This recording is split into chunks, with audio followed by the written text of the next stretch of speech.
5월 20일 금요일 삶의 기적을 일으키는 30분 예배를 시작하도록 하겠습니다. 하나님께서 오늘 우리에게 주신 말씀은 갈라디아서 2장 1절에서 5절까지 말씀입니다. 이 말씀 제가 봉독하도록 하겠습니다. 14년 후에 내가 바나바와 함께 디도를 데리고 다시 예루살렘에 올라갔나니 계시를 따라 올라가 내가 이방 가운데서 전파하는 복음을 그들에게 제시하되 유력한 자들에게 사사로이 한 것은 내가 다름질한 것이나 다름질한 것이 헛되지 않게 하려 합니다.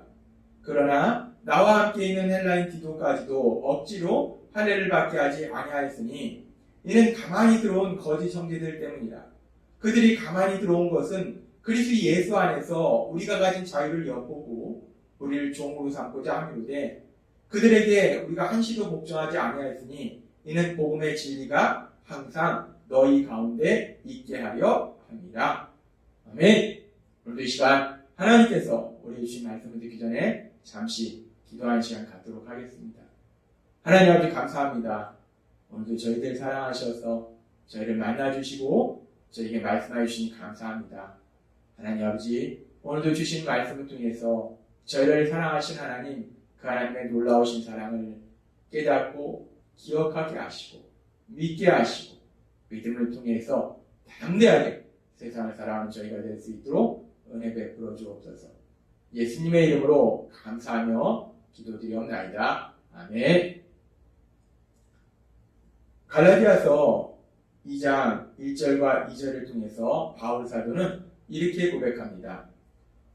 14년 후에 내가 바나바와 함께 디도를 데리고 다시 예루살렘에 올라갔나니 계시를 따라 올라가 내가 이방 가운데서 전파하는 복음을 그들에게 제시하되 유력한 자들에게 사설이 한 것은 내가 다름질하는 것이나 다름질하는 것이 헛되지 않게 하려 함이라 라고 얘기합니다. 바울 사도는 14년 후에 내가 다시 예루살렘에 올라갔다 라고 얘기합니다. 바울 사도가 14년 후에 다시 예루살렘에 올라갔다. 그러니까 전에 예루살렘에 올라갔는데 14년 후에 다시 예루살렘에 올라갔다는 거예요.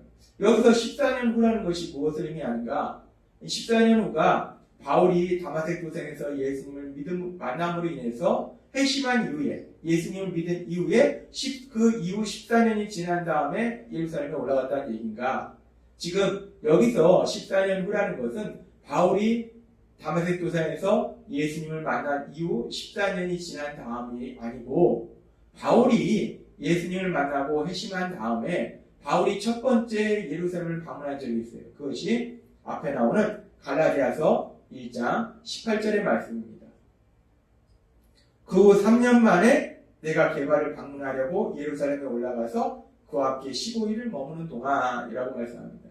바울 사도는 다마색 도상에서 예수님을 만난 이후로 회심한 이후로 3년이 지나서 처음으로 이제 예루살렘을 방문했어요. 베드로를 만나려고 예루살렘을 방문했어요. 그렇게 회심한 이후에 3년이 지난 다음에 예루살렘을 방문했고 그 첫 번째 방문 이후에 이제 14년이 지난 다음에 다시 이제 바울이 예루살렘을 방문한 것에 대해서 오늘 말씀하고 있는 거죠. 그렇게 첫 번째 방문 이후 14년이 지난 다음에 방문한 그 예루살렘 방문에 대해서 바울이 얘기하고 있는데 우리가 사도행전의 말씀에 보면은 바울 사도가 예수님을 만나고 회심한 이후에 예루살렘을 방문한 것이 5번 예루살렘을 방문한 것이 기록되어 있어요. 첫 번째는 언제 방문했는가? 조금 전에 살펴봤듯이 바울 사도가 회심한 이후에 3년이 지난 다음에 예루살렘을 처음으로 방문했어요. 베드로를 만나기 위해서 처음으로 방문했고 두 번째는 언제 방문했는가? 바울 사도가 안디옥 교회의 구제 헌금을 예루살렘에 전하기 위해서 또 예루살렘을 방문했어요. 세 번째는 언제 방문했는가? 바울 사도가 예루살렘 총회에 참석하기 위해서 예루살렘에 방문했어요. 사도행전 15장에 나오는 말씀입니다. 그리고 네 번째는 바울 사도가 2차 전도행을 끝내고 잠시 예루살렘을 방문했고 다섯 번째는 바울 사도가 3차 전도행을 끝내고 예루살렘을 방문했어요. 이렇게 바울 사도가 지금 사도행전의 말씀에 보면 5번 예루살렘을 방문한 것으로 기록되어 있는데 그렇다면 오늘 우리가 읽은 갈라디아서 2장에 나오는 바울 사도가 예루살렘을 방문한 이 사건은 몇 번째 예루살렘 방문일까? 대부분의 신학자들은 이 예루살렘 방문이 세 번째 예루살렘 방문, 즉 사도행전 15장에 나오는 바울 사도가 예루살렘 공회에 참석하기 위해서, 예루살렘 총회에 참석하기 위해서 방문한 것이다 라고 얘기합니다. 그렇습니다. 바울 사도는 예루살렘 총회에 참석하기 위해서 안디옥에서 예루살렘으로 갔어요. 그래서 예루살렘을 방문했습니다. 그러면서 바울 사도가 그렇게 예루살렘을 방문했을 때 바울 사도가 함께 동행한 사람들이 있는데 누구와 동행했는가? 오늘 말씀해 보니까 바울 사도가 바나바와 디도와 함께 동행했다라고 얘기합니다. 바나바와 디도. 바나바와 함께 디도를 데리고 다시 예루살렘에 갔다라고 얘기합니다. 바울 사도가 왜 바나바와 디도를 함께 동행해서 예루살렘에 갔을까? 먼저 바울 사도가 이렇게 지금 예루살렘에 간 이유가 무엇인가? 우리가 알다시피 사도행전 15장에 보면은 안디옥 교회에 이 율법주의자들이 와가지고 율법을 지켜야지, 할례를 행해야지 구원을 받는다라고 주장하더라는 바울 사도는 예수님의 십자가 죽으심과 부활하심, 그 예수님의 십자가 죽으심과 부활하심에 대한 말씀, 그 복음의 말씀을 믿으면 그 믿음을 통해서 구원받는다. 오로지 우리의 구원은 믿음으로 구원받는다라고 바울 사도는 하나님께 들었고 그 말씀을 전했는데, 율법주의자들이 와서 믿음으로 구원받는 것이 아니라 할례를 받아야 구원받는 것이 맞다라고 주장하는 거예요. 그래서 바울 사도는 이 문제에 대해서 예루살렘 공의회에서, 예루살렘 총회에서 이 문제에 대해서 분명한 결론을 내리기 위해서 지금 예루살렘 공의회에 온 것입니다. 예루살렘에 온 거예요. 그러면서 왜 바울이 바나바와 디도를 동행했는가? 우리가 알다시피 바나바는 바울과 함께 1차 선교여행을 떠났던 사람입니다. 그래서 이방 땅에 가서, 아시아 땅에 가서 이스라엘 백성이 아닌 이방인들이 복음을 믿음으로 구원받는 것을 분명하게 본 사람이 바나바야. 바나바는 사람이 구원받는 것이 할례를 행해서 구원받는 것이 아니라 복음을 믿음으로, 예수님을 구주와 주님으로 믿음으로 구원받는구나 라는 것을 바울 사도와 함께 분명하게 체험한 사람이 바나바이기 때문에, 그래서 바나바와 동행했고, 또 디도는 누군가? 디도는 헬라인이었어요. 이방인이었어요.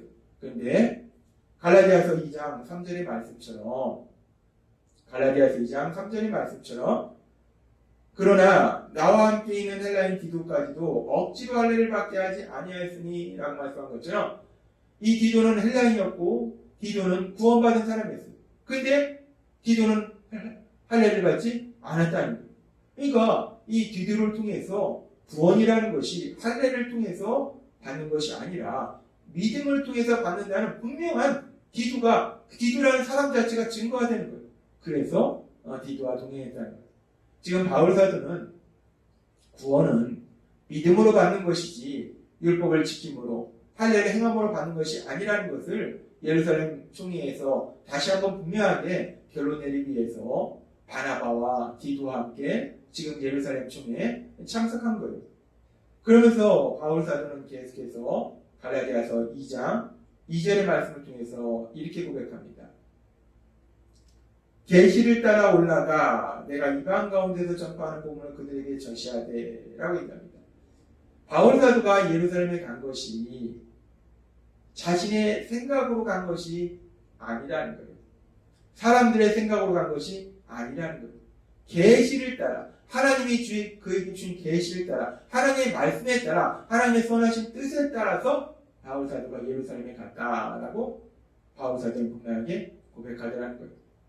어제도 하나님께서 우리에게 말씀해 주셨다시피 바울 사도는 인생의 중요한 결정의 순간에 사람의 생각을 의지하지 아니하고 오로지 하나님과의 깊은 교제를 통해서 그 모든 것을 결정하더라는 거예요.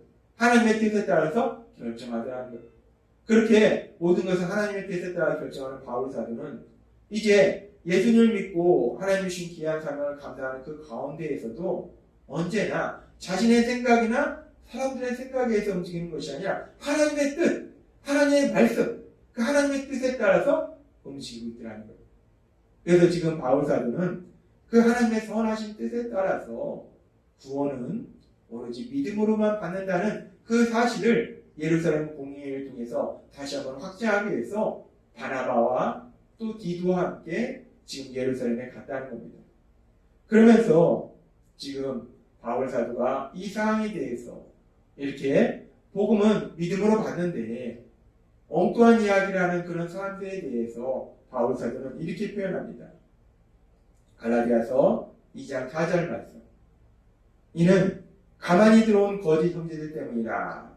그들이 가만히 들어온 것은 그리스도 예수 안에서 우리가 가진 자유를 엿보고 우리를 종으로 삼고자 함이로되 라고 얘기합니다. 가만히 들어온 형제들 때문이다.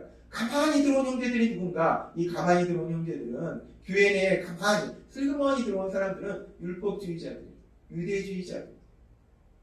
율법을 지켜야지, 할례를 행해야지 구원을 받는다라고 주장하는 사람들이 바로 가만히 들어온 사람들이라는 거예요. 이 가만히 들어온 사람들이 어떤 사람들에 대해서 사도행전 15장 1절도 이렇게 말씀합니다. 어떤 사람들이 유대로부터 내려와서 형제들을 가르치되 너희가 모세의 법대로 할례를 받지 아니하면 능히 구원을 받지 못하리라. 할례를 받아야 구원을 받는다라고 얘기하는 사람들이 가만히 들어온 형제라는 거예요. 뿐만 아니라 예루살렘 총회에서도 사도행전 15장 5절에 이렇게 말씀합니다. 바리새파 중에 어떤 믿는 사람들이 일어나 말하되 이방인에게 할례를 행하고 모세의 율법을 지키라 명하는 것이 마땅하다. 즉, 이 예루살렘 총회 중에도 바리새파 사람이 일어나서 할례를 받고 율법을 다 지켜야지 구원받는 것이다 라고 주장하더라는 거예요. 이런 사람들이 바로 가만히 들어온 형제들이라는 거예요. 이런 율법주의자들이 가만히 들어온 형제들이라는 거예요. 이런 율법주의자들이 어떤 일을 했는가? 지금 보니까 이들이 가만히 들어와서 갈라디아서 2장 4절의 말씀에 보니까 가만히 들어온 것은 그리스도 예수 안에서 우리가 가진 자유를 엿보고 우리를 종으로 삼고자 함이로다 라고 얘기합니다. 우리가 가진 자유를 엿봤다는 거예요. 우리가 가진 자유를 엿봤다는 것은 뭐냐면 여기서 엿보고라는 것이 이 헬라어 언어를 보면은 단순히 이렇게 보는 것이 아니라 파괴하고 해치기 위하여 호시탐탐 기회를 노리다라는 의미가 있어요. 이 율법주의자들이 우리가 가진 자유, 예수님을 믿는 사람들이 가지고 있는 그 자유를 파괴하기 위해서 호시탐탐 노리더라는 거예요. 그래서 그들이 들어왔다는 겁니다. 예수님을 믿는 사람들에게는 자유가 있는데 그 자유를 파괴하려고 그래서 다시 종의 상태를 만들려고 호시탐탐 노리더라는 거예요. 그래서 오늘 말씀을 통해서 하나님께서 우리에게 하시는 말씀 중에서 가장 중요한 말씀은 그렇다면 그렇게 율법주의자들이 호시탐탐 노려서 파괴하려고 하는 그 자유, 예수님을 믿는 사람들이 가진 자유, 우리가 가진 자유는 도대체 무엇을 의미하는 것일까? 율법주의자들은 우리가 가진 어떤 자유를 파괴하려고 하는 것일까? 그 부분을 하나님이 오늘 우리에게 말씀하십니다. 예수님을 믿는 우리는 어떤 자유함을 가지고 있는 것인가? 우리가 가진 자유함이라는 것은 구원이라는 것은 죄사함인데 죄사함이라는 것은 헬라어 원어를 살펴보면 죄에서 자유함을 누리는 것. 죄와 죄의 결과인 죽음과 저주와 고통에서 자유함을 누리는 것. 그래서 결국은 하나님께서 주시는 복을 누리는 사람이 예수님 믿는 우리가 누리는 자유라는 거예요. 그런데 이 율법주의자들처럼 예수님을 구주와 주님을 믿지 않으면 그들은 죄사함을 받을 수 없고 계속해서 그 죄의 문제에서 해결될 수 없기 때문에 그들은 여전히 죄의 종으로 죽음과 저주와 고통의 삶을 살 수밖에 없다는 거예요. 그렇습니다. 여기서 말씀하는 자유, 우리가 가진 자유는 어떤 자유인가? 이 자유는 죄에서 자유하며 죄의 결과인 죽음과 저주와 고통에서 자유하며 그래서 하나님께서 주신 복을 누리는 삶을 사는 거라는 거예요. 그런데 율법주의자들은 우리가 가진 자유, 예수님을 믿는 우리들이 가진 그 자유를 파괴하고 해치기 위해서 호시탐탐 노리더라는 거예요. 하나님은 오늘 우리에게 말씀하십니다.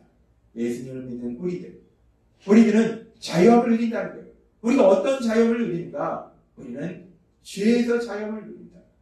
죄와 죄의 결과, 죽음과 저주와 고통에서 자유함을 누리고 하나님께서 주시는 그 놀라운 복을 누리는 삶을 살고 있음을 믿습니다.